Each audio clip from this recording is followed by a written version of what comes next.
핸들이 한쪽으로 기울어지면서 차가 반드시 가는 것이 아니라 한쪽으로 치우치게 돼 있어요. 서서히. 왜 그렇겠습니까? 이 수평으로 평평한 도로는 없어요. 항상 우측으로 이 핸들이 쏠리게 돼 있어요. 왜냐하면은 비가 오게 되면은 물이 빠져야 되잖아요. 배수구가 있잖아요. 그래서 도로를 항상 반듯하게 깔지 않고 약간 기울게 깔아놓은 겁니다. 비가 왔을 때 물이 한쪽으로 오른쪽으로 내려서 쓸려가야 되잖아요. 배수구로 빠져야 되기 때문에 기울어지게 돼 있어요. 사람의 양심이라고 하는 것은 타락한 본성 속에는 그 중심은 항상 악으로 저절로 쏠리게 돼 있다는 것입니다. 그렇기 때문에 우리가 거듭난 심령이 되어야 돼요. 새로운 본성을 받아야 되는 것입니다. 우리가 어제 아주 중요한 말씀을 나누었습니다. 우리가 구원에 이르는 죄사함, 구원에 이르는 죄사함은 어떻게 이루어지죠? 예수님께서는 회개하라 천국이 가까웠느니라 이렇게 선포하셨는데, 우리가 죄를 회개한다는 것, 그것은 내가 어머니 모태에서 태어나서부터 죄악 중에 출생했기 때문에 지금까지 살아오면서 지었던 모든 죄를 고백해야 죄 사함이 이루어지고 구원을 받는다는 말씀인가요? 그렇지가 않지요. 우리가 몇 시간을 회개하고 몇 날 며칠을 회개해도 그것은 내가 태어나서 지금까지 살아오면서 지은 죄를 다 회개할 수 없는 거예요. 그것은 극히 일부분에 지나지 않습니다. 그것은 다 생각날 수도 없는 거예요. 그러면 우리가 무엇을 회개하는 것입니까? 예수님을 믿지 않은 죄를 회개하는 거예요. 하나님께서 말씀하시는 이 죄라고 하는 것은 우리는 다 양 같아서 각기 제 길로 갔어요. 그것이 죄입니다. 죄라고 하는 것은 관역을 빗나갔다. 하나님 말씀을 벗어난 것이 죄인데 모든 인간은 다 죄 아래 있다는 것이죠. 우리는 아담과 같은 죄를 짓지 않았지만은 아담과 같은 죄를 짓지 아니한 우리에게도 사망이 왕노릇했어요. 왜냐하면 아담에게 있었던 이 죄의 본성이 모든 인류에게 유전됐기 때문에 그렇습니다. 아담으로부터 유전한 망령된 행실이 내 안에 들어왔어요. 우리의 마음을 열어보면은 거듭나기 이전에 모든 사람의 그 마음을 들여다보게 되면은 이 죄의 갈고리가 다 걸려져 있는 거예요. 마치 낚싯바늘과 같이 이 죄의 모든 이 갈고리가 다 걸려져 있어요. 자존심, 시기, 질투, 분노, 혈기, 거스림, 불순종, 악의적인 생각, 음란, 정욕, 이생의 자랑, 이런 모든 사단의 그 본성들이 인간의 그 심령 속에 다 이렇게 얽혀져 있는 것입니다. 죄의 쓴뿌리가 있기 때문에 쓴물이 올라오는 거예요. 죄의 본성이 있기 때문에 이 마음으로부터 죄가 유발되는 것입니다. 죄들이 나오게 돼 있는 거예요. 성경은 그것을 말씀하고 있어요. 우리가 타락하고 전적으로 부패하고 타락한 인간의 본성 속에는 하나님을 알 수도 없고 하나님을 찾을 수도 없을 만큼 전적으로 타락하고 부패한 것이고 하나님을 멀리 떠나 있는 것입니다. 하나님께로 나갈 수가 없는 거예요. 왜냐하면 우리는 다 양과 같기 때문에 그렇습니다. 양은 한번 길을 잃으면 찾아올 수가 없는 거예요. 절대로 찾아올 수가 없어요. 그것이 양의 속성이에요. 우리는 하나님을 멀리 떠났습니다. 하나님께 돌아갈 수가 없는 심령이었어요. 그래서 하나님께서 보혜사 성령을 보내주셔서 그 말씀의 빛을 조명하시고 성경의 진리를 깨닫게 한 것입니다. 하나님의 존재를 알게 하시고 구원자 메시아를 볼 수 있는 눈을 열어주신 거예요. 그러므로 우리의 죄를 회개하게 이르게 됐는데, 그 회개라고 하는 것은 우리가 예수님을 믿지 않은 죄를 회개하는 것입니다. 예수님께서 비유로 하신 이 모든 말씀, 예수님께서 증거하신 새 언약의 말씀을 내가 믿지 않은 그 죄를 회개하는 거예요.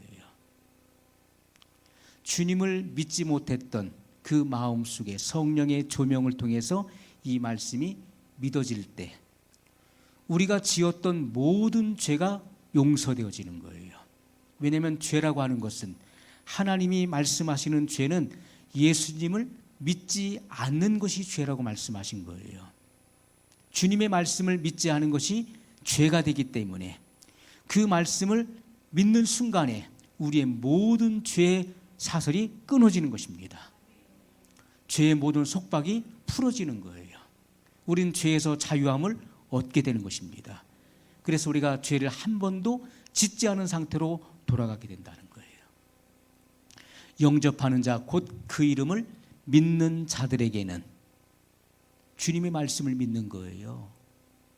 주님을 믿는 것입니다. 믿는 그 순간에 하나님의 자녀가 되는 권세를 주셨으니, 하나님의 자녀가 되는 의로움을 주셨다. 이렇게 성경은 분명히 기록하고 있는 것입니다. 우리는 내 감정을 믿으면 안 돼요. 내가 말씀 들을 때 내 마음이 뜨거워졌었어. 내 오른손에 어떤 떨림이 왔어. 뭔가 찌릿한 것이 느껴졌어. 어떤 감정이나 감각적인 것을 믿으려고 하지 말고 성경의 진리를 믿으라는 거예요. 이 말씀, 이것은요, 주님께서 인을 쳐주신 말씀이에요. 말씀. 우리는 이 법적인 효력이 있는 이 말씀의 근거를 가지고 나가야 되는 거예요. 이 말씀은 법적인 효력이 있는 것입니다. 이 말씀을 붙잡아야 되는 거예요. 하나님이 그렇다 했으면 그런 거예요. 내게 어떤 느낌이 오지 않았어도 하나님이 그렇다 했으면 그 말씀은 그런 거예요. 반드시 그런 것입니다. 우리는 그래서 우리의 오감을 믿지 말고 말씀을 믿어야 돼요. 기록된 말씀. 예수님은 기록되었으되, 기록되었으되, 기록되었으되. 마귀의 시험을 받으실 때 하나님의 말씀, 신명기의 말씀을 3번 다 인용하셨어요. 기록되었으되. 하나님 말씀에 이런 능력이 있는 것입니다. 이 말씀을 선포해 줄 때 그 말씀의 능력이 나가는 거예요. 법적인 효력이 있기 때문에 마귀는 그 효력 앞에서 물러가게 되는 것입니다. 떠나가는 거예요. 그러므로 우리가 마귀를 대적하라. 그리하면 너희를 피하리라 말씀했어요. 마귀는 대적해야 되는 것입니다. 뭘로 대적합니까? 기록된 말씀으로 대적하는 거예요. 그러면 마귀는 피하게 돼 있어요. 자, 그래서 우리가 구원에 이르는 이 죄사함은 새 언약의 말씀을 믿음으로 죄사함이 이루어지는 것이고, 죄를 한 번도 짓지 아니한 상태로 돌아가게 되는 것입니다. 예수님의 거룩한 보혈이 우리를 깨끗하게 한 거예요. 그리고 나서 이 깨끗한 죄를 짓지 아니한 이런 깨끗한 심령 속에 하나님께서는 성령으로 인을 지신다는 거예요. 보혜사 성령을 그 마음에 보내주시는 것입니다. 사람이 마음으로 믿어 의에 이르고 입으로 시인하여 구원에 이르느니라. 성령님은 거룩한 영이시기 때문에 더러운 마음 속에는 오실 수가 없는 거예요. 지저분한 심령 속에는 거룩한 영이 오실 수가 없는 거예요. 반드시 그 심령이 의인의 심령이 돼야 되는 거예요. 죄인의 심령이 오실 수 없어서 의로워진 심령이 돼야 돼요. 그리고 그 거룩한 마음에 성령님은 오시는 것입니다. 그리고 나서 그로 하여금 성령님은 그 영으로 더불어 우리가 하나님의 자녀인 것을 증거해 주시는 거예요. 그 증거가 무엇입니까? 하나님을 아바 아버지라 부르게 하시고 예수님을 나의 주시라 고백하게 하시는 것입니다. 그것이 성령의 증거예요. 그리고 나서 우리는 구원에 이르게 되는 것인데 마음에 믿어진 바를 입으로 시인함으로 고백함으로 구원에 이르게 된다고 말씀하고 있죠. 그럼 구원받고 나서는 죄를 한 번도 안 지으셨나요? 우리가 잘못도 하고 실수도 하고 또 죄도 지을 수 있어요. 그러면 죄를 짓게 되면 어떻게 해야 됩니까? 지금 구원파의 그런 이단성이 무엇이죠? 회개가 필요 없다는 것. 왜냐하면 예수님께서 십자가에 죽으실 때 그것은 완전한 구원을 완성했기 때문에 우리의 과거와 현재와 미래 죄를 다 용서했기 때문에 회개할 필요가 없다라고 가르치는 것이지요. 성경은 뭘 말씀합니까? 우리에게 회개할 필요가 없다고 말씀하시나요? 그렇지가 않지요. 우리가 구원받은 이후에도 허물이 있고 실수가 있고 또 죄를 지을 수 있어요. 그러면 어떻게 됩니까? 자백하는 것입니다. 자백. 컴패션. 우리가 자백해야 되는 거예요. 요한일서 1장 9절에 우리가 만일 우리 죄를 자백하면 저는 미쁘시고 의로우사 우리 죄를 사하시며 모든 불의에서 우리를 깨끗게 하실 것이요. 이렇게 말씀하고 있어요. 자백이 필요한 게 자백. 자백이라고 하는 것은 굉장히 중요한 것인데 이것은 있는 사실 그대로를 직고한다는 것입니다. 그대로 고백한다는 거예요. 예수님께서 세족식을 행하셨습니다. 제자들의 발을 씻겨주셨어요. 성찬을 하시는 중에 예수님은 나가셔서 대야에 물을 담아 갖고 오셨어요. 제자들의 발을 씻겨주시는 거예요. 시몬 베드로의 차례가 왔습니다. 그때 시몬이 뭐라고 합니까? 어찌하여 선생님께서 제자의 발을 씻겨주십니까? 절대로 제 발은 씻길 수가 없습니다. 그때 예수님이 내가 내 발을 씻기지 않으면 너와 나는 상관이 없다. 그러면 목욕까지 시켜주세요. 한 번 목욕한 사람은 발만 씻으면 되느니라. 예수님께서 단순하게 우리의 어떤 그 겸손의 모습, 우리에게 겸손한 모습을 보여주시기 바라. 스승이 제자들의 발을 씻는다. 너희도 이렇게 겸손하게 행하라. 섬기라. 그것을 겸손의 도리를 보여주기 위해서 세족식을 행하셨던 것이 아니었던 거지요. 한 번 목욕한 자는 발만 씻으면 된다는 것은 뭘 의미합니까? 한 번 목욕한다는 것은 바로 예수님의 보혈로 죄 사함을 받는 걸 의미하는 거예요. 성령의 역사를 통해서 우리가 예수 그리스도를 믿을 때 우리는 죄 사함이 이루어진 것입니다. 그것이 목욕하는 거예요. 우리는 죄를 한 번도 짓지 아니한 상태로 돌아간 거예요. 죄가 없어요. 하나님께서 무죄를 선언하시는 것입니다. 그 후에 우리가 허물과 잘못과 죄를 지을 수 있어요. 그럼 어떻게 됩니까? 발만 씻으면 된다. 그것은 자백하는 것을 의미하는 것입니다. 자백. 만일 우리가 우리 죄를 자백하면 저는 미쁘시고 의로우사. 미쁘다는 말이 뭐죠? 신실하다. 이쁘다는 게 아니에요. 신실하다. 뭐에 신실합니까? 하나님은 약속, 이 언약에 신실한 분이에요. 언약에. 이 성경은 그 우리가 올드 커버먼트, 뉴 커버먼트, 바로 이 언약이잖아요. 언약. 하나님 말씀은 다 언약으로 이루어졌다고요. 다 약속이에요. 그 하신 그 약속에 신실한 분이시라고요. 저는 미쁘시고 의로우사. 하나님은 신실하다. 한 번 약속한 것은 반드시 지키신다는 거예요. 그 약속을 이루시는 그 하나님, 그리고 의로우신 하나님, 그 하나님께서 우리 죄를 사하시며 모든 불의의 소리를 깨끗하게 하신다는 거예요. 이 약속의 말씀을 우리는 믿는 거예요. 성령님의 역사를 통해서. 하나님께는 과거와 미래가 없으신 분이에요. 우리는 우리는 과거를 가지고 있어요. 과거의 전적들을 다 가지고 있어요. 그것이 우리 인간의 역사예요. 우리는 현재를 지금 살고 있어요. 그 미래는 가보지 않았어요. 그럼 사람에게는 뭐가 있습니까? 과거가 있고 현재를 살고 있을 뿐이에요. 미래는 미지의 세계인 것이고 하나님께 속한 시간들이에요. 그러나 하나님께는 과거도 없고 미래도 없는 거예요. 하나님께는 현재만 존재하고 있는 거예요. 현재. 하나님은 과거와 미래를 현재로 보시는 거예요.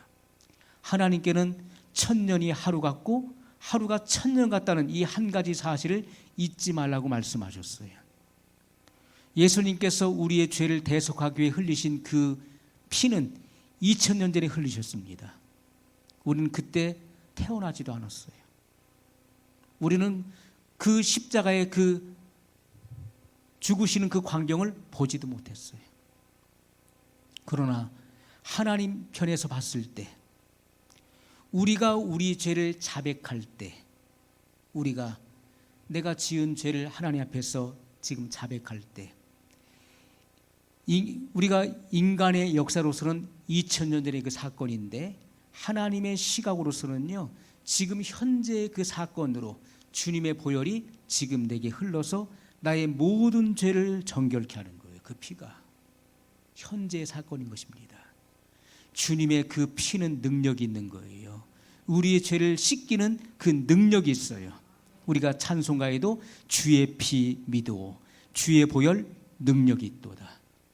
주님의 보혈은 세월이 흘러도 그것은 현재의 능력이 있는 것입니다. 우리의 구속은 2000년 전에 이루어졌지만은 그러나 우리의 구원은 현재 이루어지는 거예요. 내가 믿는 그 순간에 우리의 구원이 이루어진다는 거예요.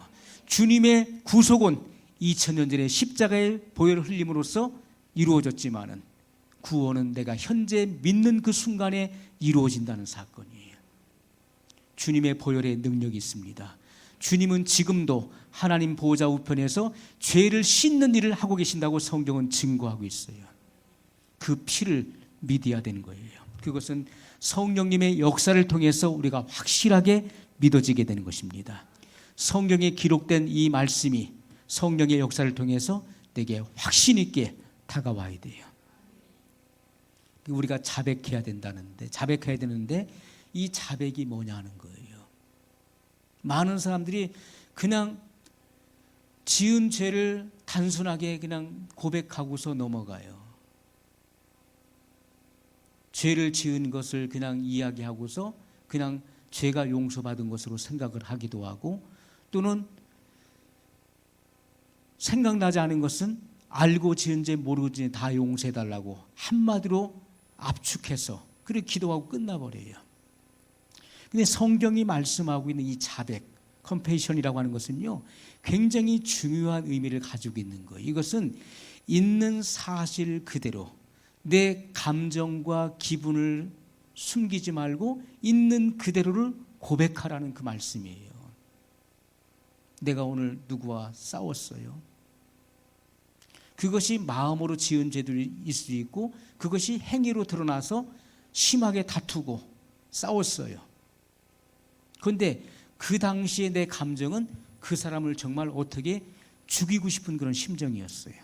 막 어떻게 막 해버리고 싶었고, 뭔가 뭐라도 있으면은 막 어떻게 하고 싶은 그런 심정이었단 말이에요. 그런 자백이라고 하는 것은 그때 그 감정과 그 느낌을 숨기지 말고 있는 그대로를 고백하라는 거예요. 하나님 아버지, 그 있었던 일을 이야기하면서 그때 정말 저는 그 사람을 죽이고 싶었습니다.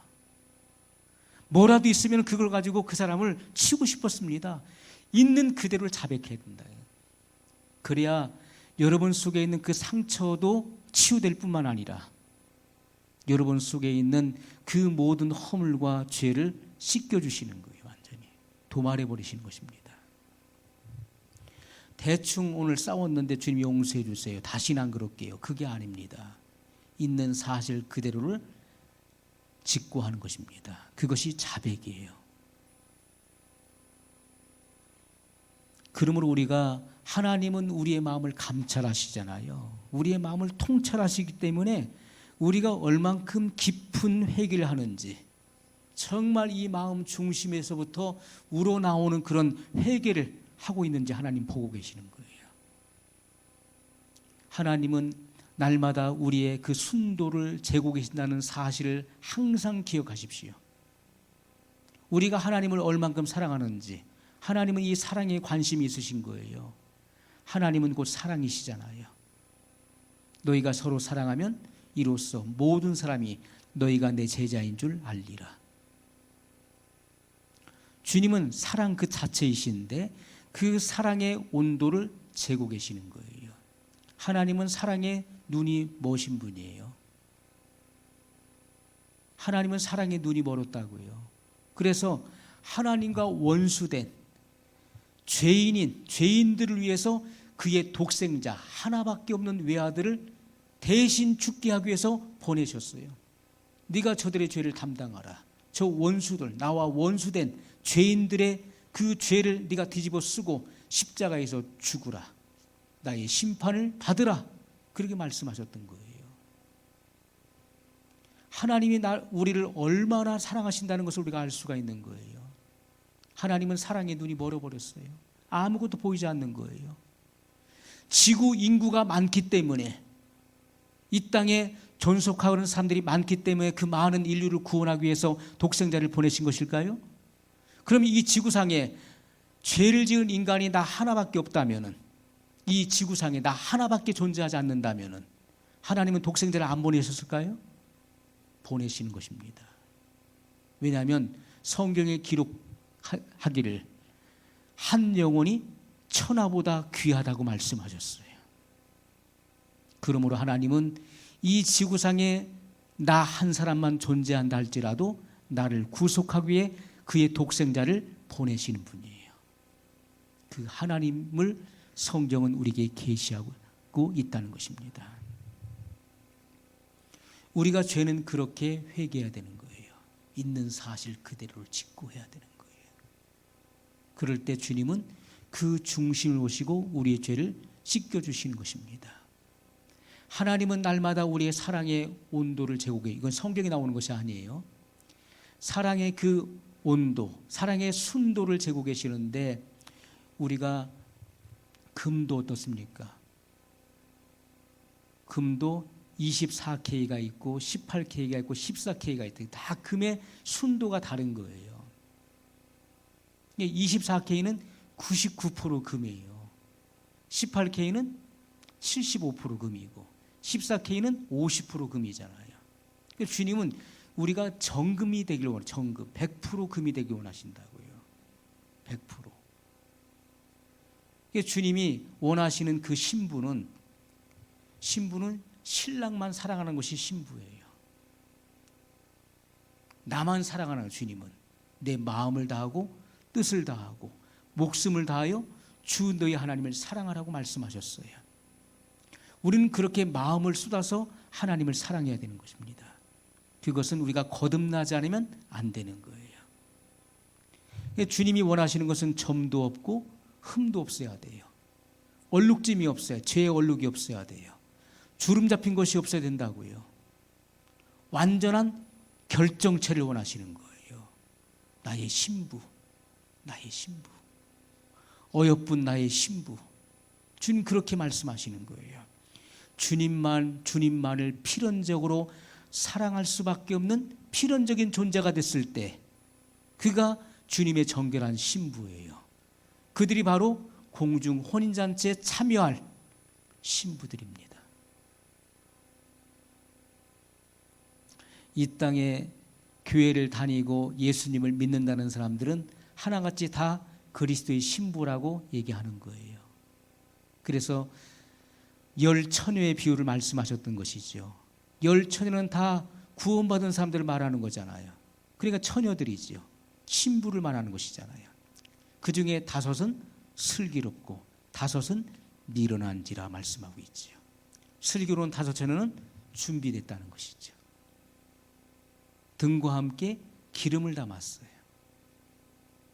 기름을 담았다는 것은 빛을 발할 수 있다, 발한다는 것입니다.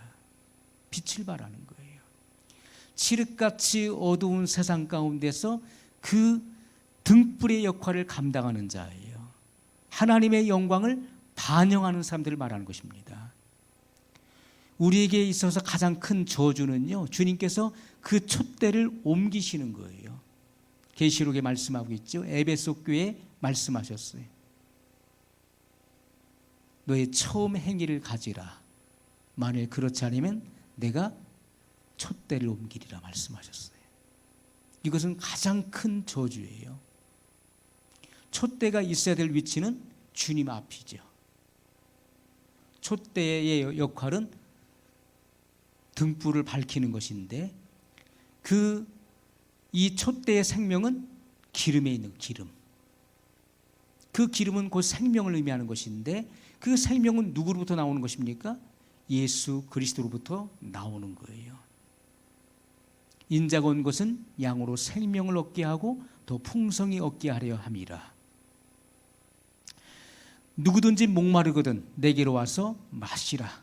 나를 믿는 자는 그 배에서 생수의 강이 흘러나리라. 이것은 뭘 말합니까? 우리가 받을 성령을 가리켜 하신 말씀이라고 기록하고 있어요. 믿는 자가 받을 성령을 가리켜 하신 말씀이라. 그것은 바로 생명을 말하는 것이고 기름을 말하는 것입니다. 우리는 예수님께로부터 이 기름, 생명을 공급받아야 돼요. 그래야만 이 촛대는 등불을 밝힐 수 있는 것입니다. 빛을 발할 수 있는 거예요. 그러나 주님이 이 촛대를 주님에게서 옮겨버리게 되면은 그는 버림받는 거예요. 생명을 공급받을 수 없게 되는 것입니다. 우리가 있어야 될 위치는 항상 주님 앞에 있어야 돼요. 주님께로부터 생명을 공급받아서 세상을 밝히는 빛이 되어야 되는 것입니다. 그것이 우리의 사명인 거예요. 그래서 우리가 구원받은 이후에 우리가 실수와 허물, 죄를 지었을 때는 자백해야 된다는 것입니다. 있는 그대로 자백함으로써 자백하게 되면 주님은 우리의 죄를 찢겨주시는 거예요. 죄를 한 번도 짓지 아니한 정결한 상태로 돌아가게 되는 것입니다. 그러므로 구원받은 사람들은 항상 죄인의 의식이 아니라 의인의 의식을 가지라고 말씀드렸어요. 의인의 의식. 항상 기억하시고 나는 죄인이 아니라 의인이다. 죄인의 의식을 가진 사람은 마치 검은 옷을 입은 것 같아요. 검은 옷. 검은 옷을 입은 사람은요, 어디 음식점에 가도 주의를 기울이지 않아요. 왜? 뭐가 튀어도 표시가 안 나니까. 주의하지 않는다고요. 그러나 의인의 의식을 가진 사람은 마치 흰 옷을 입은 사람과 같은 거예요. 어디를 가더라도 항상 주의해요. 뭐가 묻었나, 뭐 튀면 어떡하나. 지극히 작은 죄에도 민감하게 반응하는 거예요. 왜? 나는 정결하게 됐고 나는 예수님의 피로 의로운 신분이 됐기 때문에 죄를 짓지 않는 그러한 의인의 의식을 갖게 되는 것입니다. 이 의식이 중요한 거예요.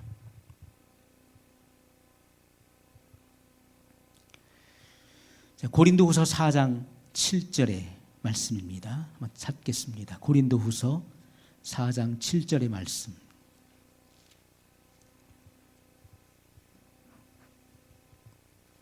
찾으시면 같이 읽습니다. 우리가 이 보배를 질그릇에 가졌으니 이는 능력의 힘이 큰 것이 하나님께 있고 우리에게 있지 아니함을 알게 하려 함이라. 아멘. 우리가 이 보배가 뭡니까? 바로 예수 그리스도의 생명을 말하는 거예요. 이 보배를 질그릇, 우리 육체를 말하는 것이죠. 우리 육체는 깨어지기 쉬운, 파상하기 쉬운 그릇이지만은 이 그릇 안에 보배를 가졌다는 거예요. 이는 능력의 힘이 큰 것이 하나님께 있고 우리에게 있지 아니함을 알게 하려 함이라. 우리는요, 파상하기 쉬운 질그릇임을 항상 기억해야 돼요. 내가 뭐 잘나고 대단해서 이렇게 되는 게 아니라는 사실을 알아야 돼요. 내가 칭찬과 영광이 돌아올 때 그것을 내가 받으면 안 되는 것입니다. 왜냐하면 하나님께서 하신 일이에요. 모든 영광과 칭찬은 하나님께 돌려야 되는 거예요. 내가 그것을 가로채면 안 되는 것입니다. 우리는 항상 질그릇과 같은 존재인데 이 질그릇 속에 보배가 담겼다는 거예요. 보배가. 이는 능력의 힘이 큰 것이 하나님께 있고 우리에게 있지 아니함을 알게 하려 함이라. 자, 능력의 주체는 바로 하나님이십니다. 능력이 내게서 나오는 게 아니에요. 하나님으로부터 나오는 거예요. 많은 사람들이 어떤 능력이 나타났어요. 내 손을 얹기만 했는데 고쳐졌어요. 여기서 입술로 선포했는데 불치병이 나섰어요. 그러면 그 사람이 그 일을 행한 줄 알고 그 사람에게 영광을 돌리고 그 사람은 마치 자기가 그런 능력이 있어서 행한 것처럼 우쭐합니다. 이게 하나님의 영광을 가로채는 거예요. 하나님께 영광을 돌려야 되는 거예요. 성경이 분명히 말씀하고 있잖아요. 이는 능력의 힘이 큰 것이 내게 있지 않고 하나님께 있다는 사실을 말씀하고 있는 것이죠. 그러므로 우리가 하나님의 일은 우리가 하나님께 위임받아서 대행하는 것이 아니라는 것입니다. 하나님께 능력을 위임받아 가지고 내가 그 일을 대행하는 자가 아니라는 거예요. 자, 내 안에서 나를 통치하시는 성령님에 의해서 내가 사용되어질 때 그때 아름다운 도구로 의의 병기로 쓰임받게 되는 것입니다. 그분에 의해서 내가 사용되어져야 돼요. 도구는 자기 기능이 있어서는 안 된다는 것을 말씀드렸어요. 자, 여기 이제 마이크가 있는데 이것은 도구예요. 도구. 사람이 쓰는 도구예요. 제가 여기서 전달할 말만 이 마이크는 그대로 전달만 해주면 되는 거예요. 스피커를 통해서 나갈 수 있도록 그 역할만 해주면 되는 거예요. 그런데 여기서 제가 지금 말을 하고 있는데 예수님 믿으세요 하는데 안 믿어도 돼요. 이 마이크가 스스로 자기 기능을 발휘해서 믿지 마세요 하면은 안 되잖아요. 그건 자기 기능을 발휘하는 것이잖아요. 반대로 나가니까 하나님을 거스리는 거예요.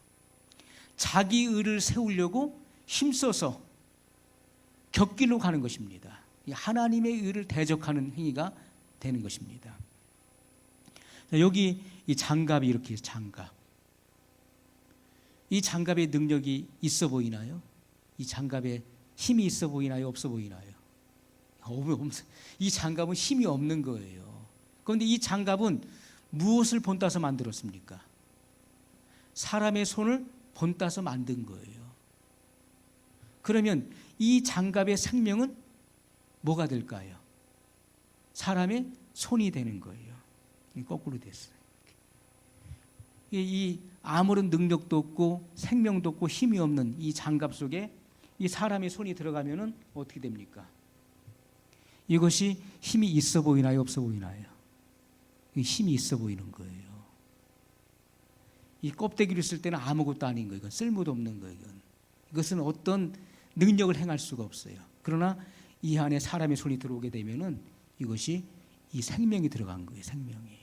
그러면 이것은 큰 일을 행할 수가 있게 되는 것입니다. 왜냐하면 이 장갑 스스로는 아무것도 할 수 없지만은 이 안에 이 장갑의 생명인 사람의 손이 들어왔잖아요. 나는 아무것도 할 수 없는 자예요. 그러나 하나님의 생명이 성령이 내 안에 들어오시게 되면은 무한한 일을 할 수가 있게 되는 것입니다. 상상할 수 없는 일을 할 수 있게 되는 거예요.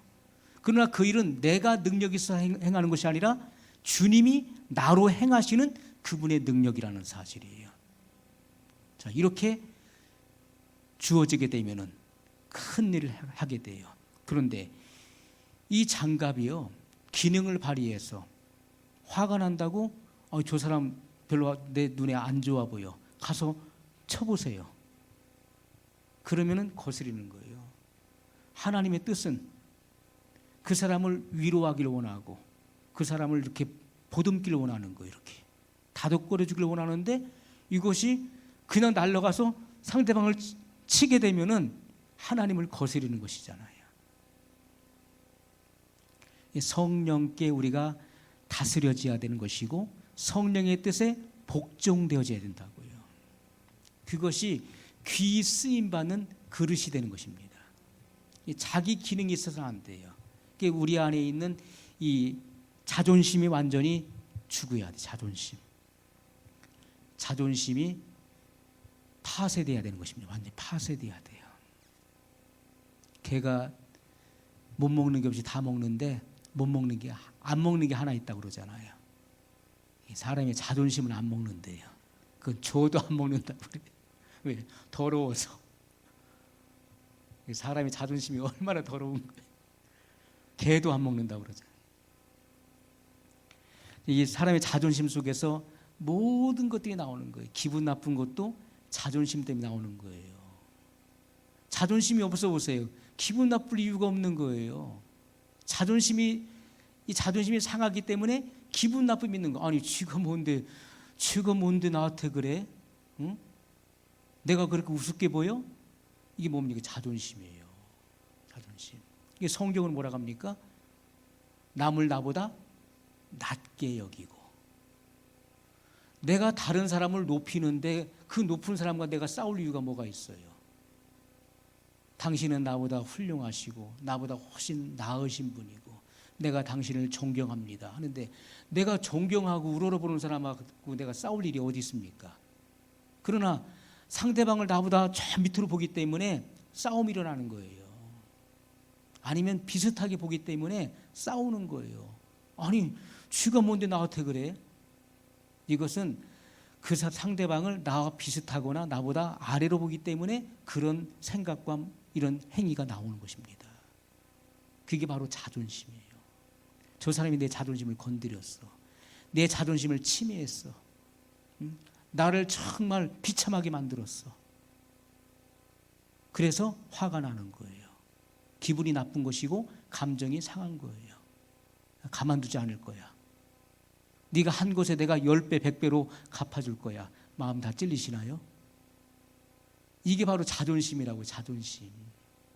그 세상에서는 남자가 자존심 하나로 사는 것이지 자존심은 절대 버리면 안 돼. 자존심은 지켜야 돼 라고 가르쳐요.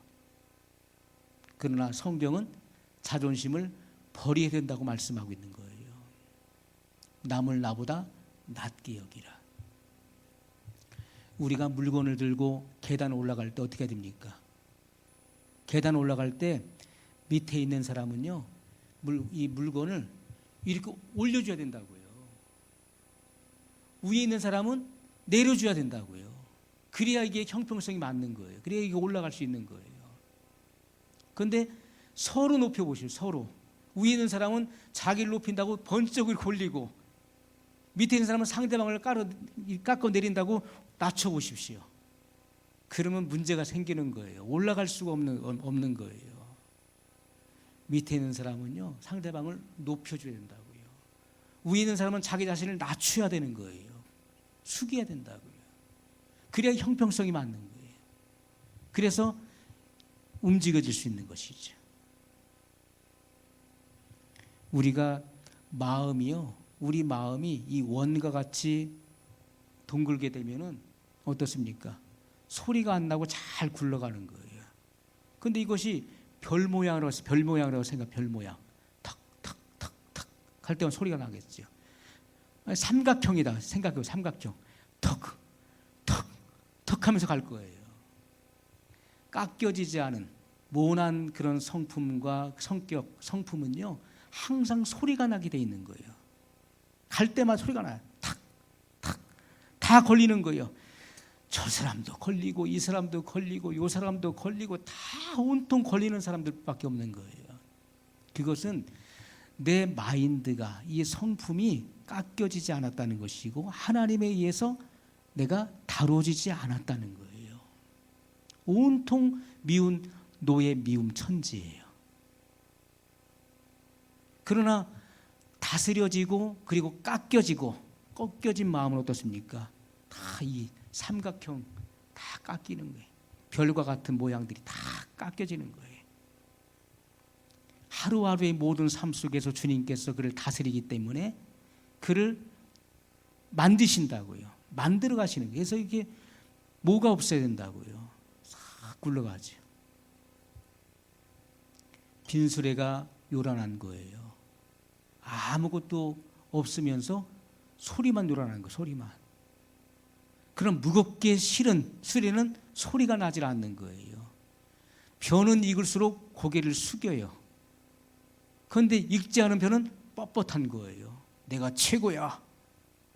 다 나를 따라. 그런데 점점 익으면 익을수록 무게감이 있는 거예요. 고개를 싹 숙이는 거예요. 왜? 자기 자신의 처지를 알게 되는 거예요. 내가 얼마나 하나님 앞에서 부족하고 내가 얼마나 연약한 존재인 것을 아는 것이고 하나님의 크고 위대하심을 내가 인정하기 때문에 그 사람은 겸손해질 수밖에 없는 거예요. 우리가 자존심 속에서 수많은 이러한 그 악한 생각, 분노, 혈기 이런 것이 다 나오는 것입니다. 사람의 성내는 것이 하나님의 의를 이루지 못한다고 말씀하고 있어요. 작은 것에도 내가 그것을 견디지 못하고 극복하지 못하고 욱하고 올라온다고 생각해 보세요. 어디다 쓰겠습니까? 하나님의 일에. 작은 것도 참지 못하고 욱하고 계속 올라오는데 어떻게 쓰냐고요. 스키 선수들 저 훈련 받을 때 어떻습니까? 스키 선수들 저 산 꼭대기에서 스키 타고 착착 내려오는데 그 깃발이 다 꽂혀요. 깃발이 쫙 밑에 깃발이 꽂혀 있는데 그 깃발 사이를 착착착착 피해서 내려오잖아요. 그런데 깃발 하나 착 건드렸네요. 어떻게 합니까? 다시 올라가, 코치가 다시 올라가, 다시 내려와. 착착착 내려오는 또 탁 건드렸네. 어떻게 하면 다시 올라가. 처음부터 다시 하라는 거예요. 언제까지요? 깃발 안 건드리고 내려올 때까지. 그게 훈련이에요. 꼭 사람은 취약점이 있어요. 그 취약점을 마귀가 너무나 잘 알고 있어요. 이 사람은 이게 취약점이, 이거 건드리면 이 사람은 여지없이 넘어져. 옳다고 그러잖아요. 여지없이 넘어지게. 그 마귀가 그것을 너무나 잘 알고 있는, 이 사람은 요거에는 너무나 약해. 이게 빈틈이야. 난 이 사람 이길 자신이 있어. 요거 건드리면 이 사람은 금방 반응한다. 왜? 반응한다는 것은 내가 살아있다는 것인데, 살아있다는 것은 자존심이 살아있다. 자존심.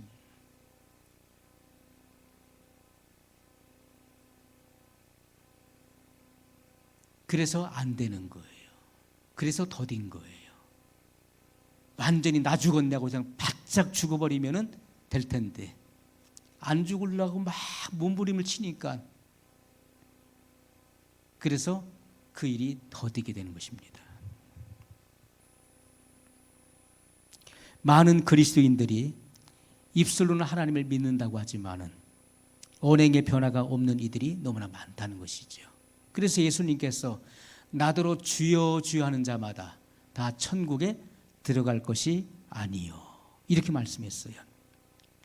주여 주여 한다는 것은 뭘 말합니까? 말로만 하나님을 믿는 자를 말하는 거예요. 말로만. 나 하나님을 믿어. 나 교회 다녀. 나 이번에 나 승진했어. 교회에서 나 직분 승진했어. 마치 세상의 어떤 그런 직책처럼 나 승진했어. 그것은요, 립서비스예요. 립서비스. 말로만 하나님을 믿는 자예요. 그런데 행함에 전혀 변화가 일어나지 않는다. 우리의 삶, 우리가 삶이 있잖아요. 삶이 있어요. 생활이 있다고요. 그 생활은 우리 신앙의 열매를 나타내는 것입니다. 현장이에요. 우리 삶 자체가 곧 열매예요. 내가 보여주는 것, 매일같이 하루하루의 삶 속에서 야, 내 영성은 이런 거야.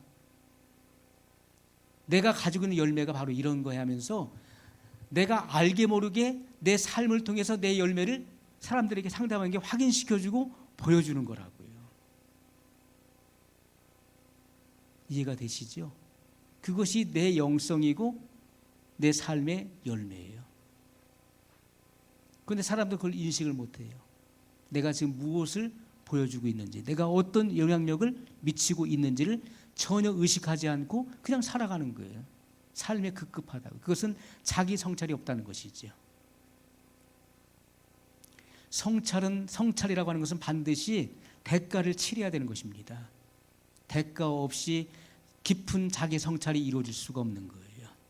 하루하루의 모든 삶 속에서 자기의 시간을 투자해야 되는 것이고, 심사숙고하는, 자기 자신을 되돌아보는 그런 시간이 항상 필요한 것입니다. 제사장이 그 성막 안에, 그 성소에 들어가기 전에 뭘 해야 됩니까? 번제단을 지나서 그 성소에 들어가기 전에 물두멍이 있어요. 그 물두멍에서 자기를 씻어야 되는 거예요. 손을 씻어야 돼요. 이것은 행위를 씻는 것을 의미하는 것입니다. 그 물두멍에 비춰지는 그 물에 자기 모습이 비춰지잖아요. 거기서 손을 씻는 것인데, 그 물두멍은 곧 하나님의 말씀을 의미하는 것입니다. 하나님 말씀은 우리에게 거울이 되는 거예요. 내 삶을 돌아보는 것이고, 나의 삶의 그런 행위를 내가 들여다봐야 되는 것이고, 내 마음을 비춰봐야 되는 거예요. 그것을 자백하는 것입니다. 회개하는 거예요. 주님의 보혈로 씻는 것입니다. 그것이 바로 자기 성찰이에요. 그러한 사람이 성소에 들어가서 하나님의 일을 할 수가 있는 거예요. 하나님의 거룩한 사역을 행할 수 있게 되는 것입니다. 우리가 성경에는 뭐가 기록되어 있습니까? 성경에는 항상 옳은 것만 기록되어 있나요? 그렇지가 않습니다. 성경에는 옳은 것도 기록해 놓았고 그릇된 것도 기록해 놓은 거예요. 이게 성경은 선택적 사항인 것입니다. 지난번에도 그 말씀을 드렸어요. 성경에는 그릇된 것도 기록해 놨다는 거예요. 왜냐하면 그래야만 우리가 옳고 그름에 대한 판단을 하게 되는 것이고, 해야 될 것과 해서는 안 될 것에 대한 기준을 성경이 기록해 놓은 것입니다. 롯의 아내는 그 소돔성을 빠져나오다가 뒤를 돌아봤어요. 절대로 뒤를 돌아보지 말고 소알 땅을 향해서 가라고 명령했는데 뒤를 돌아봤어요. 그 순간에 그는 소금 기둥이 됐습니다. 결국 롯과 두 딸만이 살아남게 됐어요. 그들이 행한 일이 뭡니까? 두 딸이 아버지에게 술을 마시게 하고, 하루는 큰딸이 아버지와 동침을 하고, 그 다음에는 작은 딸이 아버지와 동침을 하고 하는 그 일들이 벌어져요. 이것은요, 우리에게 그것을 행하라고 그렇게 기록된 것입니까? 아니죠. 성경은 항상 선택적 사항이 있다는 사실이에요. 옳은 것과 그른 것을 다 기록해 놓은 것입니다. 어떤 스가 기독교인들이 말하는 성경이 뭔가 한번 내가 읽어봐야 되겠다. 성경을 백독을 했다고 그래요. 백독하고 나서 하는 말이 성경은 너무나 지저분한 책이다. 왜? 보니까 막 싸우고 막 칼질하고, 심지어 이스라엘 백성들 어떻게 합니까? 하나님의 명령대로 가나안의 7 족속을 쫓아내고 가나안 땅에 31개 성읍이 있었어요. 거기에 왕들이 있었죠. 부족의 왕들이 있었는데 그들을 다 진멸할 때 아이벤 여자들은 배를 갈라 죽였어요. 이야, 이게 너무 지저분하고 이게 성경이냐? 거룩한 책이 아니라는 것이죠.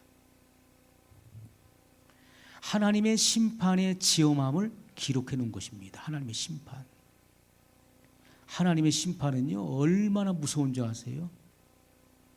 셋에 무궁토록 타는 거예요. 그것이 죄의 대가예요.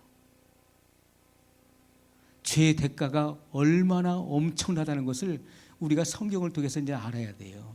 그냥 단순하게 죄의 삭은 사망이요 하니까 죄의 삭은 죽음인가 보다. 이 사람이가 한번 죽는 이 푸시케의 생명이 끊어지는 것을 말하는 게 아니죠. 둘째 사망의 해를 받는 것입니다. 영원히 타는 불과 용이 타는 못에 들어가서 거기서 하나님과 분리된 상태에서 영원히 타야 되는 거예요. 그걸 한번 생각을 해보세요. 끝이 없는 영원의 상태에 들어간다고 생각. 영원의 상태, 영원의 상태. 그것은 우리가 상상할 수 없는 거예요. 여러분 자신이 죄인으로 판결을 받아서 불과 용이 타는 못에 들어가서 거기서 그 불의 고통을 영원히 끝이 없는 영원히 간다고 생각해 보세요. 그것은 상상하기조차도 어렵다고요. 그것은. 그리고 우리가 전도하는 것은요 굉장히 중요한 것입니다. 그것은 최고의 사랑이에요. 최고의 사랑.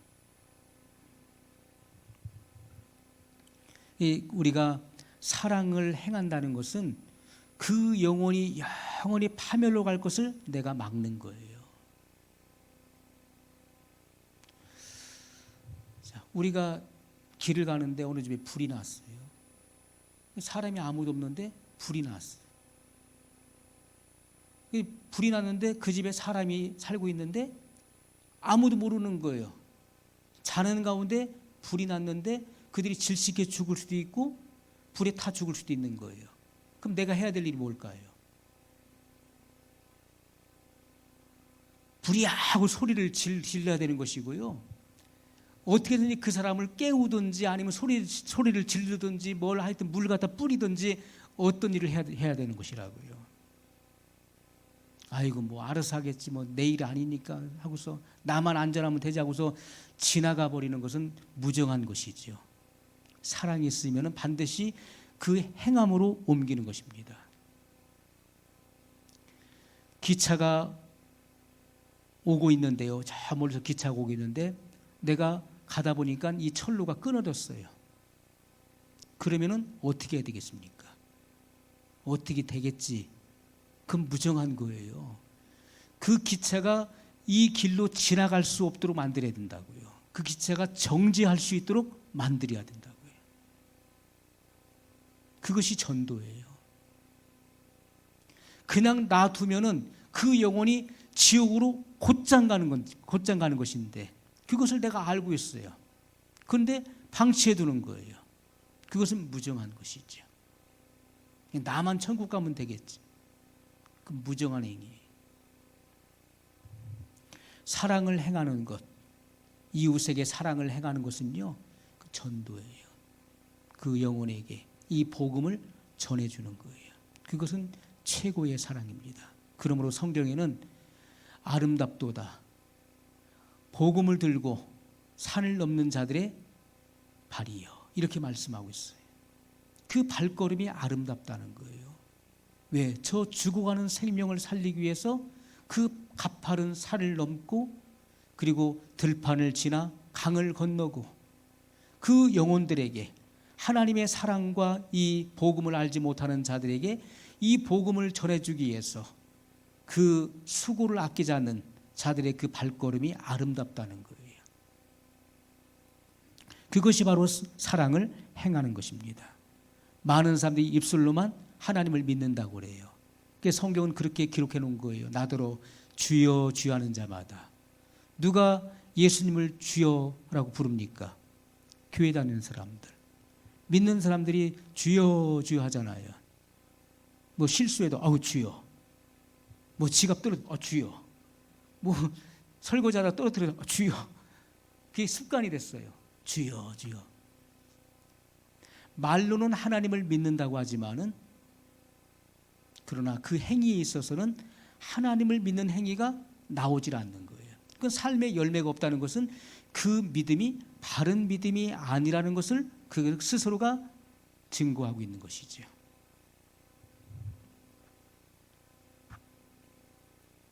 그래서 예수님께서는 나더러 주여 주여 하는 자마다 다 천국에 들어갈 것이 아니요 다만 하늘에 계신 내 아버지의 뜻대로 행하는 자라야 들어가리라. 하나님의 뜻을 바르게 알고 그 뜻을 행하는 자, 그 말씀을 살아내는 자가 천국에 들어간다. 그렇게 말씀하고 있는 것입니다. 믿음과 행함은 함께 일하는, 함께. 믿음과 행함이 따로 있는 것이 아니라는 거예요. 그 야고보 기자는 너희 중에 누구든지 믿음이 있다는 자는 그 행함으로써 그 믿음을 증명해 보이라, 이렇게 말씀하고 있는 것입니다. 행함이 없이는 그 믿음이 진실된 믿음이 아니라는 것입니다. 많은 사람들이 이런 말로만 믿기 때문에 맛일은 소금이 되는 거예요. 세상에서 소금이 만일 그 맛을 잃으면 무엇으로 짜게 하리요? 사람들에게 버리어 밟힐 뿐이니라, 이렇게 말씀하고 있어요. 소금의 그 역할과 기능은 짠맛을 내는 거라고요. 맛을 내는 거예요. 소금은 어디든지 유익합니다. 소금이 없으면 맛이 없는 거예요. 음식에도 소금이 다 들어가야 돼요. 그 소금이 자기 스스로를 녹이는 거예요. 자기 몸을 녹여서 맛을 낸다고요. 우리가 촛불도 보세요. 촛불은요, 자기 몸을 녹이잖아요. 태우잖아요. 자기 몸을 녹여가면서 빛을 밝힌다고요. 영향을 끼치는 거예요. 소금도 마찬가지예요. 자기 몸이 녹아질 때 거기서 맛이 나온다고요. 자기 희생이 없이 맛을 내려고 하면 그렇게 되겠습니까? 안 되는 거지. 자기는 손해 하나도 안 보고 난 손해 안 볼 거야. 내가 왜 손해를 봐? 자기 희생이나 손해 없이 맛을 낸다? 그건 있을 수가 없는 거예요. 예수님의 사랑은요, 철저하게 자기 희생으로 이루어진 거예요. 십자가에서 물 한 방울, 피 한 방울 남김없이 다 쏟아주신 거예요. 십자가에 손과 발에 못이 박히셨죠. 가시의 면류관을 쓰셨죠. 그리고 죽은 것을 확인하고 옆구리를 찔러서, 창으로 찔러서 여기서 물까지 다 쏟아냈어요. 물과 피가 다 쏟아내려졌어요. 그 희생을 통해서 그 주님의 그 피, 그 생명이 이 땅에 쏟아져 내렸잖아요. 사람은 이 흙으로 지음을 받은 존재잖아요. 우리 인간에게 그리스도의 생명이 부어진 것입니다. 우리가 구속함을 받는 거예요. 이 땅에서 구원을 받는 것이죠. 이것은 철저하게 자기 희생으로만 이루어지는 거예요. 우리는 이 땅에서 손해봐야 되고요, 희생해야 되는 거예요. 그런데 이러한 계산 없이 성경은 우리에게 말씀하고 있어요. 자, 어떤 사람이 임금이 전쟁을 하기, 왕이 전쟁하기 위해서 여기 이제 10,000명의 군사를 거느리고 딱 가서 보니까 저쪽은 20,000명이에요. 그럼 어떻게 됩니까? 이것은 싸움이 될 수 없는 거예요. 딱 보니까 빨리 계산해야 되는 거예요. 10,000명 가지고 20,000명 이길 수 있냐는 거예요. 아, 안 되겠다. 질 것 같다. 그럼 어떻게 됩니까? 빨리 사신 보내가지고 화친을 청해야 된다는 거예요.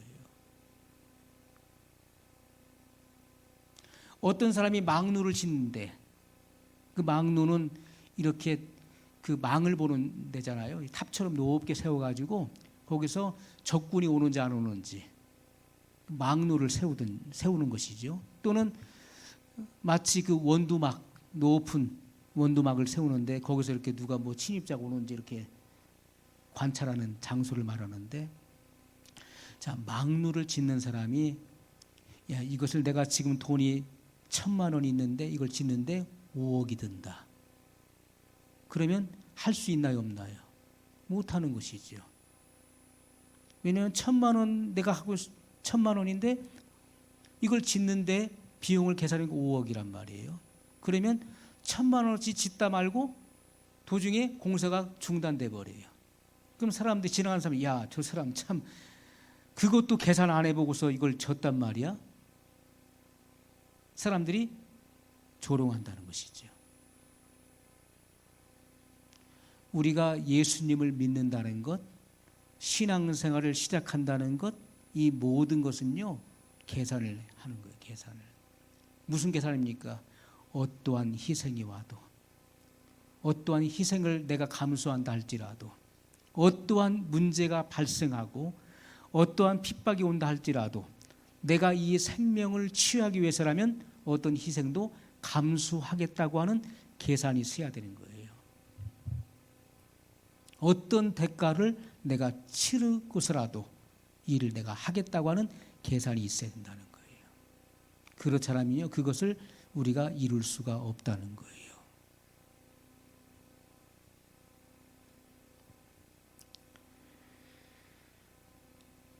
그 반드시 우리가 행함이, 믿음에는 행함이 동반돼야 되는 것인데 하나님께서 아브라함에게 말씀하셨어요. 내가 사랑하는 아들 독자 이삭을 내가 지시한 땅에 가서 번제로 바치라. 이 살아있는 자식을 짐승처럼 그렇게 쪼개가지고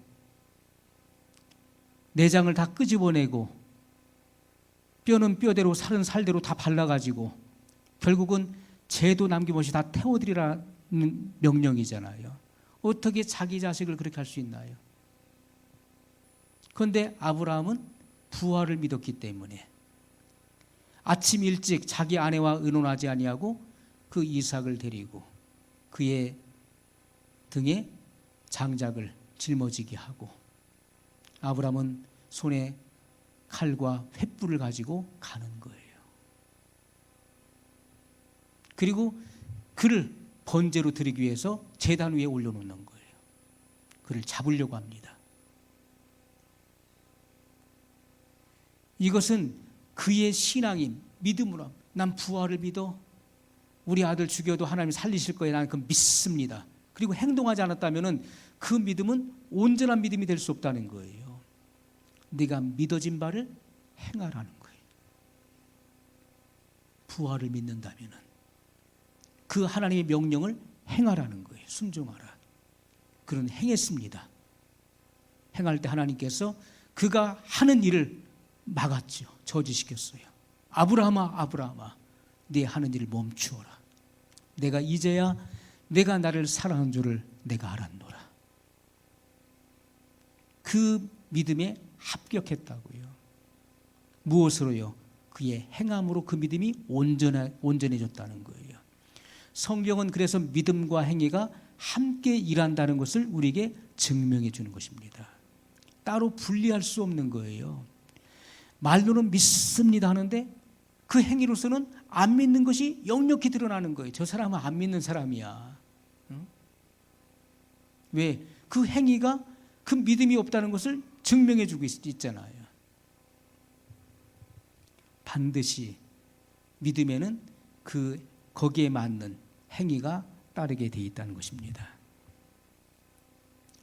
우리가 예수님께서 거라사인의 땅에 갔을 때 그 군대 귀신 들렸던 자도 예수님이 지극히 높으신 하나님의 아들이신 것을 알았어요. 우리는 당신이 누군지를 압니다. 당신은 하나님의 거룩한 자입니다. 우리를 멸하기 위해 이곳에 오셨나이까. 우리의 때가 아직 이르지 아니하였나이다. 성경은 우리에게 뭐라고 말씀합니까? 야고보서 2장 19절 20절에 보니까 내가 하나님은 한 분이신 줄을 믿느냐? 잘 아는도다. 귀신들도 믿고 떠느니라. 아, 허탄한 사람아, 행함이 없는 믿음이 헛것인 줄 알고자 하느냐. 하나님이 한 분이라는 것, 예수님이 하나님의 독생자라는 것, 그분이 심판주가 되신다는 것, 귀신들도 믿고 떤다고 말씀하고 있어요. 귀신들도 믿어요. 여기 우리가 교회 다니는 사람들 중에서 예수님이 심판주가 되신다는 거 모르는 사람 어디 있습니까? 그걸 안 믿는 사람 어디 있냐? 다 믿는다고 그러죠. 믿는다고 하지만은 그 마음의 이 심령의 본성이 바뀌지 않으면요, 거듭나지 않으면 그 말씀을 내가 알고 믿는 그 말씀을 내가 실천할 수 있는, 실행할 수 있는 능력이 나오질 않는 거예요. 순종의 능력이 나오질 않는다고요. 악한 마귀가 귀신들도 예수님이 하나님의 아들이신 것을 알아요. 하나님이 한 분이신 것을 압니다. 그러나 순종하지 못하는 거예요. 순종할 에너지가 그 속에서 본성에서 나오지 않기 때문에 그렇습니다. 순종은 아름다운 열매예요. 믿음의 결과예요. 믿어진 결과는 반드시 순종의 열매로 나오는 거예요. 자, 오늘날 우리가 자식이 우상이잖아요. 아브라함의 믿음 보면서 아브라함의 믿음.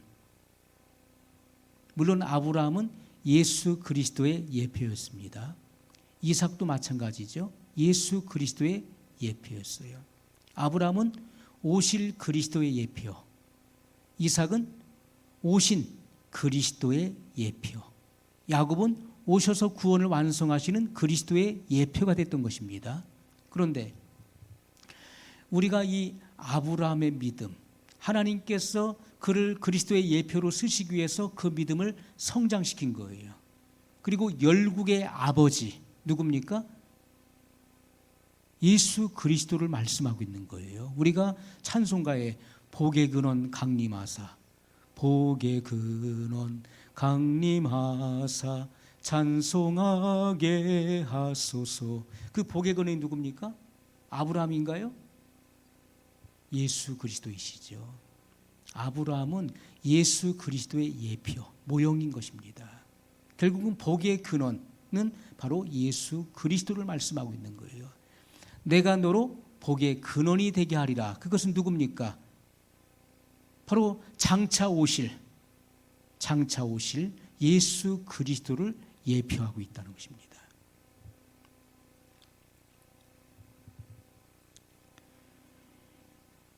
그래서 우리가 거듭난 사람의 본성 안에서 하나님 말씀을 순종할 수 있는 순종의 열매가 나오는 것입니다. 순종의 에너지가 거듭난 본성에서부터 나온다는 거예요. 여리고성의 기생 라합이 어떻게 했습니까? 12 정탐꾼이 자기들 땅에 들어왔을 때 군사들이 그를 추격했잖아요. 그 여리고성의 군사들이 추격해 올 때 그 12 정탐꾼을 자기 집에 숨겨줬어요. 그들을 대접했습니다. 그리고 다른 길을 통해서 도망갈 수 있도록 길을 열어줬어요. 그것은 바로 믿음과 행함이 함께 일했다는 거예요. 자, 그 사람들은요, 그 가나안 땅에 있었던 사람들은 그 이스라엘 백성들이 어떤 사람들인 것을 이미 들어서 알고 있는 거예요. 애굽 땅에 400년 동안 종살이하고 있다가 여호와 하나님께서 10가지 재앙을 일으켜서 거기서 출애굽하게 되고 또 그 기품의 홍해를 육지같이 갈라서 나오게 하고 그 뒤를 추격하던 애굽의 군대는 몰살당하게 하고 그리고 광야로 나온 그 백성에 대한 그 소식을 들은 거예요. 그들의 배후에는 여호와 하나님이 있다는 것을 그 백성들이 안 거예요. 추격한 것입니다. 그런데 이 기생 라합은 어떻습니까? 그 사실을 믿었다는 거예요. 여호와 하나님. 그리고 결국은 이 이스라엘 백성들이 이 땅을 차지하게 된다는 것을 믿었다는 것이죠.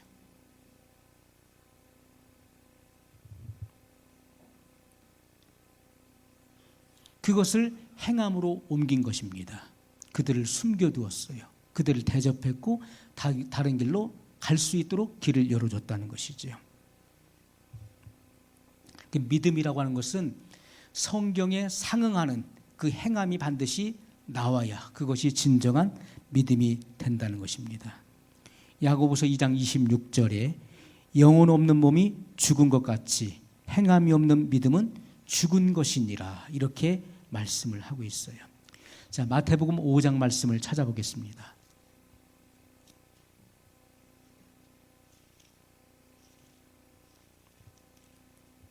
마태복음 5장 20절로 22절의 말씀입니다. 같이 읽습니다. 내가 너희에게 이르노니 너희 의가 서기관과 바리새인보다 더 낫지 못하면 결단코 천국에 들어가지 못하리라. 옛사람에게 말한 바 살인치 말라. 누구든지 살인하면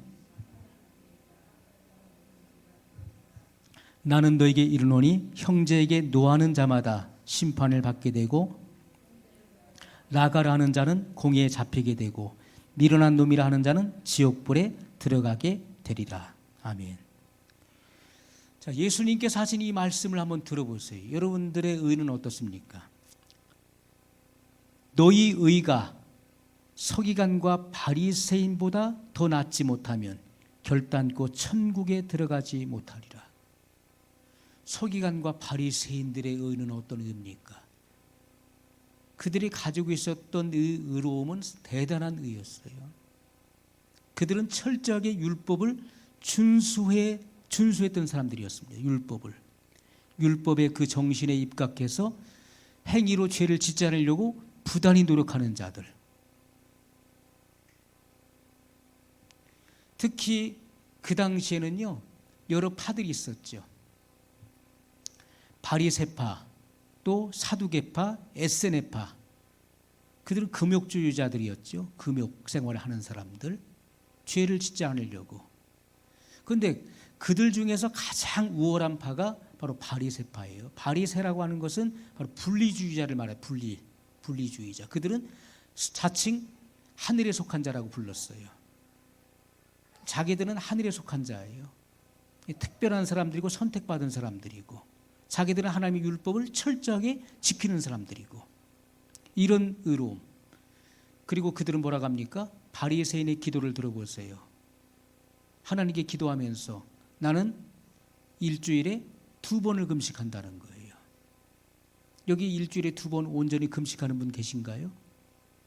그러면 여기 서기관 바리새인의 의보다 못하네요. 이 사람들은 일주일에 2번 금식해요. 온전한 금식. 그리고 온전한 11조를 바친다는 거예요. 그런데 이 온전한 11조는 뭡니까? 그들은요, 콩농사 지었으면 홍알을 다 세워가지고서 10분의 1을 드리는 사람들이에요. 그렇기 때문에 조 농사를 안 짓는다고 그러잖아요. 왜? 세기가 어려우니까. 이 조를 그걸 해가지고서 그걸 딱 쏟아가지고서 하나씩을 샌다고 생각해 보세요.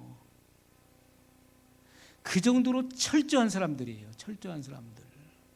콩농사 지었으면 콩알을 다 세워가지고서 10분의 1을 정확하게 드리는 사람들이에요. 이런 의.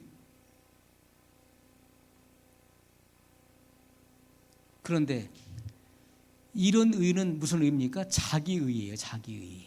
선한 자아로부터 나오는 자기의라는 거예요. 이런 의를 가지고는 우리가 천국에 들어갈 수 없어요.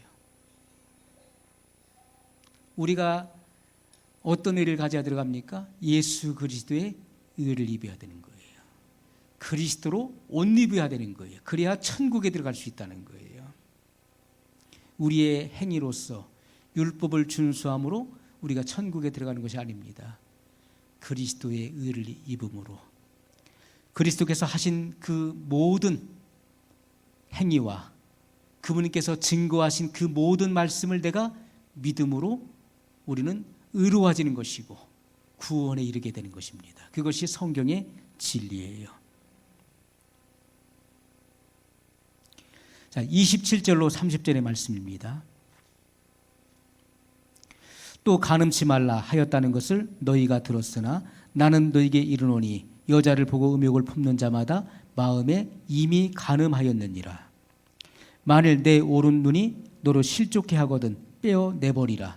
내 백체 중 하나가 없어지고 온몸이 지옥에 던지우지 않는 것이 유익하며 또한 만일 내 오른손이 너로 실족해 하거든 찍어내버리라. 내 백체 중 하나가 없어지고 온몸이 지옥에 던지우지 않는 것이 유익하니라. 아멘. 자, 마가복음도 한번 보겠습니다. 마가복음 9장. 자, 이 말씀을 기억해 놓으시고요. 마가복음 9장 42절로 48절입니다. 같이 읽습니다. 또 누구든지 나를 믿는 이 소자 중 하나를 실족해 하면 차라리 연자맷돌을 그 목에 달리우고 바다에 던줌이 나으니라. 만일 내 손이 너를 범죄케 하거든 찍어 버리라. 불구자로 영생에 들어가는 것이 두 손을 가지고 지옥 꺼지지 않는 불에 들어가는 것보다 나으니라. 만일 내 발이 너를 범죄케 하거든 찍어버리라. 절뚝발이로 영생에 들어가는 것이 두 발을 가지고 지옥에 던지우는 것보다 나으니라. 만일 내 눈이 너를 범죄케 하거든 두 눈을 가지고 지옥에 던지우는 것보다 나으니라. 거기는 구더기도 죽지 않고 불도 꺼지지 아니하느니라. 자, 지옥에 대해서 말씀하고 지옥은 어떤 곳입니까? 지옥은요, 불이 꺼지지 않는 곳이고 거기는 구더기도 죽지 않는다는 거예요. 거기는 살아서 고통받는 장소예요. 자, 이 말씀을 우리가 어떻게 해석하고 어떻게 받아들일 것인가? 그냥 써놓은 말씀인가요? 아니면 경고성인가요? 너 죄 짓지 마. 죄 지면 너 죽어. 이런 말씀인가요? 우리가 경고하잖아요. 야, 너 하지 마. 하면 너 죽어. 이건 경고잖아요. 자, 주님께서 이 말씀을 써놓으셨어요. 마태복음과 마가복음에. 눈으로 범죄치 말라. 손과 발로 범죄치 말라. 눈이 범죄하면 빼버려라. 손이 범죄하거든 손을 잘라버려라. 발이 범죄하면 발을 잘라버려라. 불구자로 영생에 들어가는 것이 성한 신체를 가지고 지옥 꺼지지 않는 불에 들어가는 것보다 낫다, 이렇게 말씀하고 있는 거예요. 그럼 이 말씀이 그냥 써놓은 말씀인지 경고성인지 아니면 농담을 하신 것인지. 예수님은 농담을 하시는 분이 아니시잖아요. 두려움을 주기 위해서 하신 말씀도 아니라는 것이죠. 예수님은 빈말을 하시는 분이 아니에요. 그냥 하신 말씀이 아니라는 것입니다. 이것은 실제의 말씀. 눈이 범죄하면 어떻게 하라고요? 눈을 빼라는 거예요. 손이 범죄하면 손을 잘라버리라는 거예요. 발이 범죄하면 발을 찍어버리라는 거예요. 그래야 그 대가를 치를 수 있다는 말씀이에요. 엄격하고 무서운 말씀이죠. 자, 다시 말하면요, 죄를 지으면 그 죄에 대한 대가를 반드시 치른다는 것입니다. 치르는데 어떻게 치르느냐? 눈이 범죄하면 그 대가로 뭐가 죽어요? 눈이 죽어야 된다는 거예요. 내 눈이 너를 범죄케 하거든 내 눈을 빼버리라. 눈이 범죄하면 그 눈의 범죄의 대가로 내 눈이 죽어야 된다는 거예요. 손이 범죄하면 손이 죽어야 되고 발이 범죄하면 발이 죽어야 된다는 말씀이에요. 반드시. 창조주 하나님께서 사람에게 내리신 죄와 벌의 원칙입니다.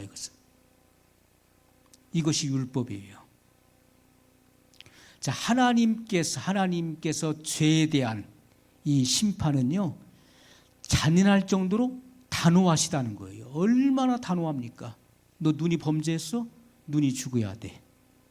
손이 범죄했어? 손을 잘라버려야 돼. 손이 죽어야 돼. 이 말씀이에요. 자, 이 죄가 얼마나 심각하고 이 죄에 대한 대가가 얼마나 무섭다는 것을 우리가 알아야 되는 것입니다. 죄에 대한 대가는요, 이것은 영원한 형벌을 면치 못하는 것입니다. 우리가 말씀을 믿지 못하기 때문에 육적 몸이 벗겨지지 않는 거예요. 하나님 말씀을 행할 능력이, 그 에너지가 나오지 않는 거예요. 아, 나 말씀대로 살고 싶은데 말씀대로 안 살아져.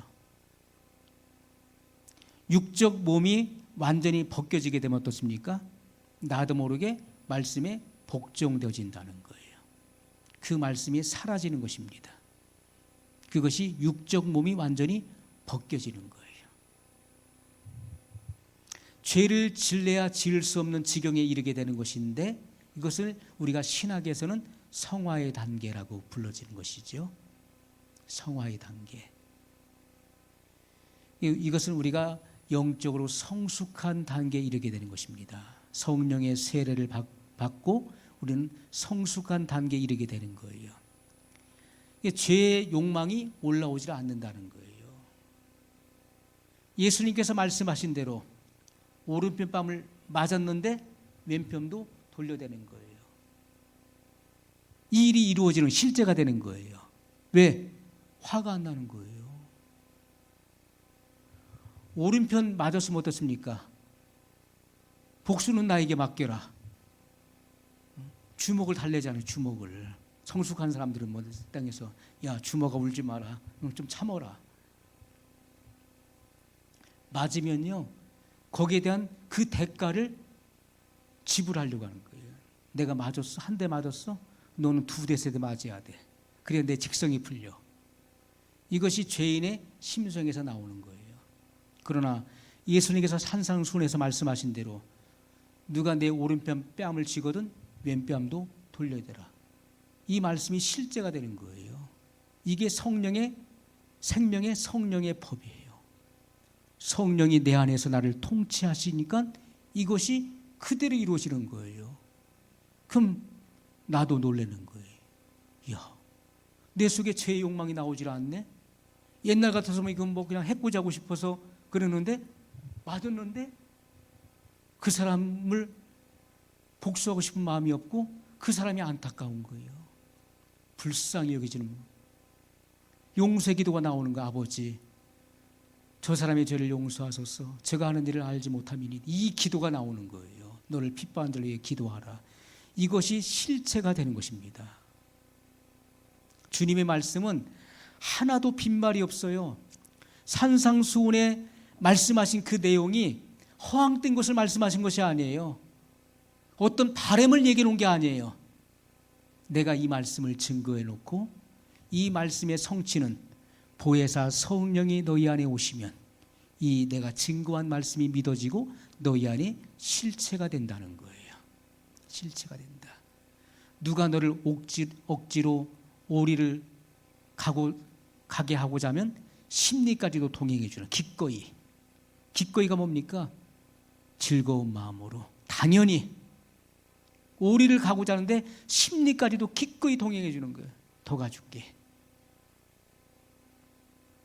그것이 생명의 성령의 법에 지배를 받는 사람의 그 심령을 의미하는 것입니다. 그것이 이루어진다는 거예요.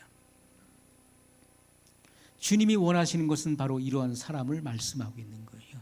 이러한 심령의 이루어짐, 이것은 바로 천국이 이루어진 사람이죠. 심령의 천국.